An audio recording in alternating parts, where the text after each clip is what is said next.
Olá, seja muito bem-vindo à Elite. Eu sou Tárcio, tenente do Corpo de Bombeiros e pós-graduado em Bodybuilding Coach. Também especialista na área de nutrição esportiva, fisiologia e biomecânica do exercício. Hoje eu vou falar de um tema muito sensível por conta do que aconteceu recentemente, que foi a morte do Gabriel Ganley, um atleta de fisiculturismo que tinha o sonho de competir e que, infelizmente, por uso da insulina de maneira inadequada, veio a óbito, veio à morte. E hoje eu vou tratar desse assunto, mas eu vou extrair a técnica dentro dele. Vou explicar para você didaticamente o que aconteceu e também de forma a gente refletir se há sim essa necessidade de utilizar, por exemplo, a insulina ou qualquer outro tipo de substância dentro dos treinamentos. Bom, antes de tudo, eu quero pedir para você já se inscrever no canal, curtir, ativar as notificações, porque eu tenho colocado aqui vários conteúdos muito didáticos, práticos, que você pode utilizar no seu dia a dia e que vão sim te ajudar. Se você está querendo emagrecimento, definir, aumentar a massa muscular, criar mais disciplina de treinamento, esse canal aqui vai trazer isso para você. Então vamos direto agora para a instrução.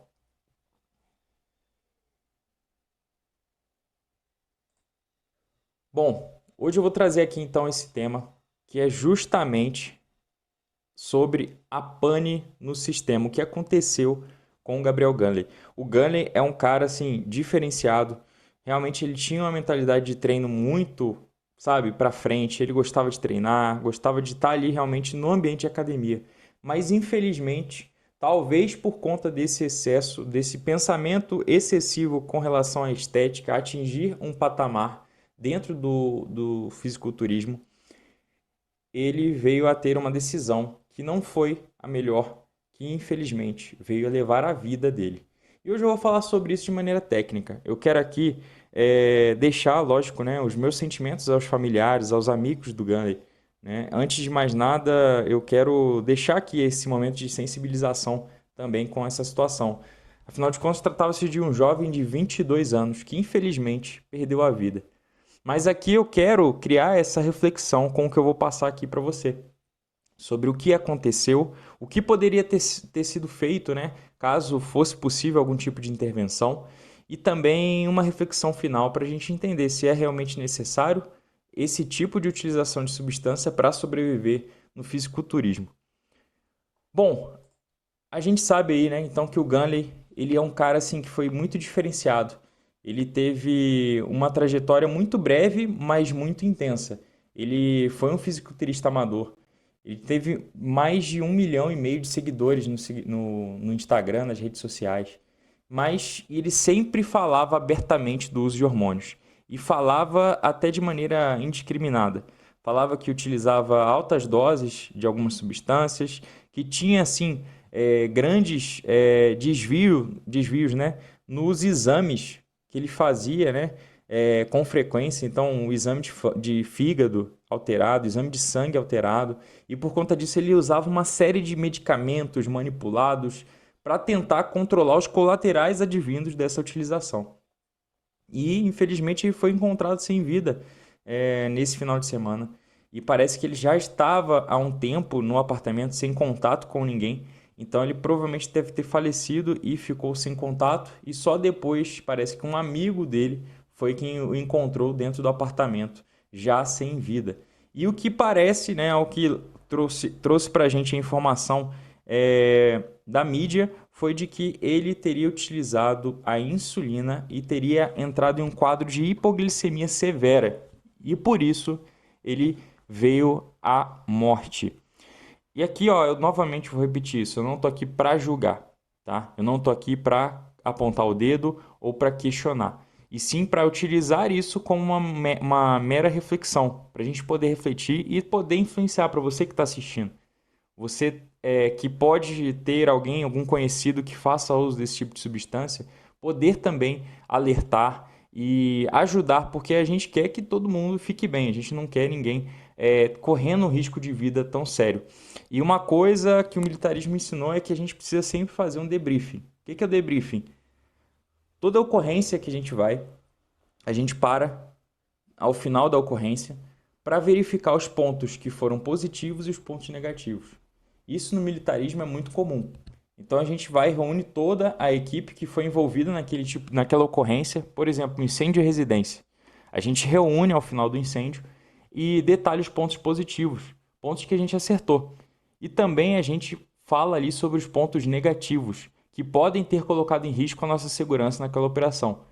E a ideia disso é que justamente a gente não repita esse tipo de situação. E aqui é justamente isso. Eu quero fazer aqui uma reflexão, um debrief do que aconteceu, para que a gente tente aumentar a nossa escala de alerta de percepção de risco. Porque hoje em dia, infelizmente, é divulgado que a estética vale muito mais do que qualquer tipo de procedimento arriscado. E isso a gente precisa realmente mudar. Bom, o que acontece? Por que os atletas eles utilizam desse tipo de medicamento? Eles injetam, então, para utilizar para fins estéticos, né? Um medicamento que, se a gente for verificar, ele é utilizado pelos diabéticos. Bom, aqui a gente vai pegar, então, essas funções. O anabolismo. Por que a insulina é um hormônio anabólico? Porque a insulina, pensa comigo, a insulina produzida no seu corpo. Ela vai pegar os nutrientes e vai jogar para dentro da célula. Os nutrientes que vão estar ali no sangue, então no caso nutriente estou falando aqui de glicose, e vai jogar para a célula. Então ele vai pegar e vai puxar essa glicose. Ela tem essa função. E isso vai fazer o quê? Vai impedir a degradação do músculo. O músculo é constituído de células, então ele vai impedir que ocorra aquela degradação. Então, quando a gente vai se alimenta, a insulina vai agir, vai pegar aquela glicose e jogar onde realmente é necessário, que são os músculos. E o que acontece? Quando a gente tem essa parada da degradação dos músculos, o que acontece então? Você está desligando aquele processo de queima da massa magra. Então você está, na verdade, potencializando a massa magra que está sendo ali construída. E também, em contrapartida, para quem, por exemplo, utiliza o GH ele vai sim trazer um quadro de hiperglicemia. E a insulina sendo injetada ali vai forçar a absorção daqueles níveis de calorias e carboidratos associados. Qual que é o problema? Ela realmente funciona. A insulina realmente seria um dos hormônios mais anabólicos, se a gente for pensar do ponto de vista fisiológico. Contudo, ela é altamente letal. É um custo de letalidade muito alto. É pagar o preço de arriscar a própria vida. Então, esse é o grande problema. E quando a gente fala de insulina, a gente também fala de diurético, sendo aí associado à grande taxa de letalidade das pessoas desse tipo de modalidade. Então, no fisiculturismo, as mortes sempre estão associadas com uso de insulina e com os antidiuréticos. Então, aliás, os diuréticos, né? Então, quando a gente tem esses dois tipos de associações, a gente está falando de algo extremamente arriscado. E aqui, ó, vamos fazer uma analogia, né? Quando a gente está, por exemplo, ali normalmente, naturalmente, a gente produz a insulina. Ela é produzida, né, pelo pâncreas e ela tem uma ação inteligente. É ela que vai pegar, então, a energia que vai entrar no sangue, vai retirar a quantidade necessária e vai disponibilizar para o alvo, que seria o quê? O músculo, por exemplo, o sistema nervoso central. Então, ela age dessa maneira. Contudo, quando a gente injeta a insulina, ela vai agir de maneira cega. Então, pensa o seguinte comigo, seu carro está rodando de uma maneira normal. Ele pega lá, você injeta o combustível, aquele combustível é utilizado para gerar energia. O problema é que quando eu vou ali, ó, pisar no acelerador, o que vai acontecer com o meu combustível? Ele vai ser depletado mais rápido e vai diminuir o nível mais rápido. E é o que acontece quando a gente coloca insulina exógena. A gente está injetando uma alta quantidade de insulina, ela não vai ter um filtro de o que pegar e a quantidade que pegar. Então ela vai pegar todo o açúcar do sangue. E é aí que é o grande problema, aí que mora o grande problema. Por quê? O sangue ele vai ficar depletado. O seu corpo ele vai acelerar no máximo, mas o tanque de combustível ele vai esvaziar, já esvaziou. E aí o que, que acontece com a máquina? Ela apaga, ela morre. E é justamente isso o grande problema, a grande letalidade da utilização da insulina. E quando a gente fala de neuroglicopenia, é que o cérebro ele exige exclusivamente a glicose para funcionar. E a gente tem que pensar que o músculo ele vai usar várias formas. Ele usa a glicose, ele usa a gordura, no caso a glicose, né? Ele usa o glicogênio, que é estocado no músculo. Então, ele vai usar várias formas de energia. Já o sistema nervoso central, o cérebro, vai utilizar a glicose. E aí aqui eu estou falando aqui de valores, tá? De até valores superiores ali, né, a 70 miligramas por decilitro, você tem o sistema operando de maneira normal. Quando a gente tem ali um aumento, aliás, uma diminuição da glicose, a gente já começa a ter um disparo de adrenalina, uma taquicardia, começa a suar, e é justamente esse o relato dos fisiculturistas que passam por essa situação. Você vai encontrar nas redes sociais vários relatos, realmente relatos assim de quase morte. Pessoas que utilizaram, grandes treinadores cultuados no mundo do fisiculturismo, que falam que já utilizaram, já passaram situação de quase morte, que se não houvesse alguém ali perto, provavelmente iria morrer. E aí o que acontece? Se então você tem uma falta total de glicose, o cérebro ele vai ficar sem energia, ele não consegue processar, pensar.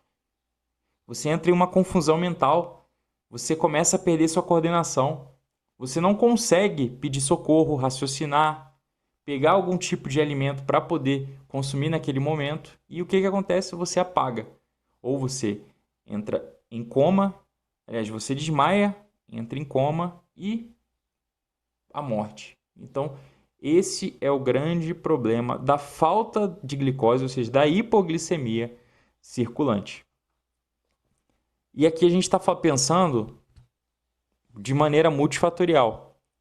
Vamos pensar o seguinte, que você está utilizando a insulina de forma exógena.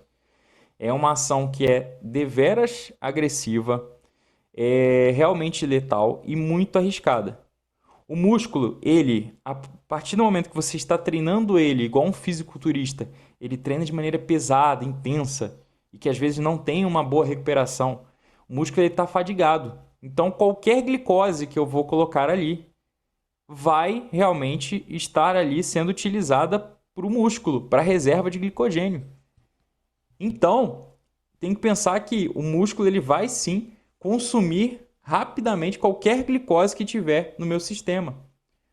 Tem que pensar também que eu vou estar passando ali um período provavelmente de restrição alimentar. Porque eu estou ali pós um treino, pós alguma dieta mais restrita. E diante disso, se eu ainda utilizo a insulina, eu já vou estar depletado, ou seja, meu estanque já vai estar quase vazio. Se eu uso a insulina, ele vai provavelmente usar rapidamente qualquer reserva que esteja ali de glicose. E isso acaba também sendo como um fator ali multifatorial o coração. O coração de um fisiculturista que utiliza substâncias, ele vai estar extremamente sobrecarregado. Ele vai estar hipertrofiado pela quantidade, às vezes, de hormônios utilizados. E aí, todos esses fatores com a utilização da insulina exógena podem levar a um risco de arritmia. E isso é letal. É letal. Qual poderia ter sido, então, a intervenção para poder salvar ali o Gunley? Lógico, eu não estou aqui querendo... É uma situação delicada, eu sei disso. Aqui eu falo de maneira técnica, tá? É um protocolo que pode ser seguido para você que, por exemplo, presenciar um caso de hipoglicemia, que é o caso que aconteceu. Então, a primeira coisa seria detectar essa situação, a hipoglicemia. E como que você vai detectar? A pessoa começa a ficar com tremores, com suor frio, confusão mental, ela começa a ficar confusa, começa a ficar com uma fome extrema, a boca muito seca. E isso já é um sinal de que ela está entrando em hipoglicemia. E imediatamente, como intervenção, a gente vai administrar cerca de 15 gramas de carboidrato. Açúcar, mel, um suco bem doce, um refrigerante bem doce, para que aquela pessoa consiga restabelecer os níveis glicêmicos. Aqui a gente dá a dica, ó, não usar chocolate ou pasta de amendoim. Por quê? Porque tem gordura associada e proteína, e aí vai atrasar a absorção da glicose. Então tem que ser um carboidrato simples. Açúcar, mel, refrigerante. Como terceiro passo, seria o quê? Verificar se ele voltou, né? Restabeleceu ali a consciência, se voltou ali a uma situação de normalidade. E lógico, aqui eu coloco um quarto passo, mas eu falo assim, seria imediatamente ir ao hospital. Ir ao hospital e fazer uma avaliação médica. Isso para um caso de hipoglicemia. E aqui, ó, eu falo agora sobre uma orientação. Quando ocorre a hipoglicemia, a confusão mental é total. Você não vai ter como fazer ali uma administração de um carboidrato simples. Você não vai nem conseguir pensar. E é o que acontece. É o que acontece. Por que ele não conseguiu se salvar? Porque é algo imediato, instantâneo. Por isso que muitos relatam avisar outras pessoas, parceiros de treino, sobre a utilização daquela substância. É a melhor coisa a se fazer? Não. A melhor coisa a se fazer é respeitar você, a própria máquina. Não é brincadeira. Hoje, infelizmente, a conduta se tornou algo até como se fosse irrelevante. É até legal passar pelo risco.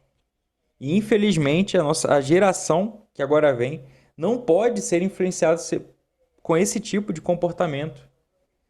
O treinamento ele tem que ser encarado, sim, como algo para melhorar a sua autoestima, melhorar o seu físico, mas também melhorar a sua funcionalidade, garantir a sua longevidade. É isso que é o treinamento físico. Lógico, para fins de competição, quando a gente pensa assim, entre aspas, em alta performance, pensando em pessoas que vão competir em um nível atlético, sim, é utilizado as substâncias. Só que isso vem em detrimento da própria saúde. Não adianta, não tem como associar aquele tipo de competição à saúde. E eu falo isso com experiência.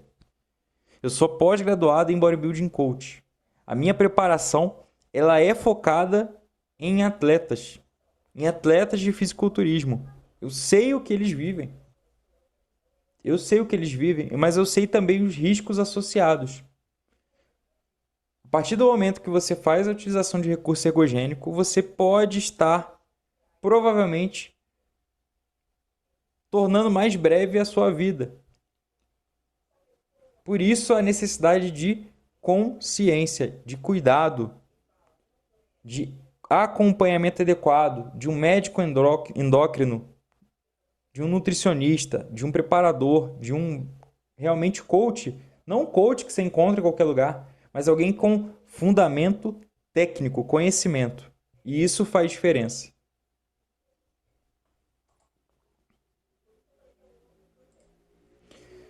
Abordei aqui um tema muito delicado, mas a intenção é explicar o que aconteceu. Explicar de maneira simples, didática e colocar você em uma reflexão.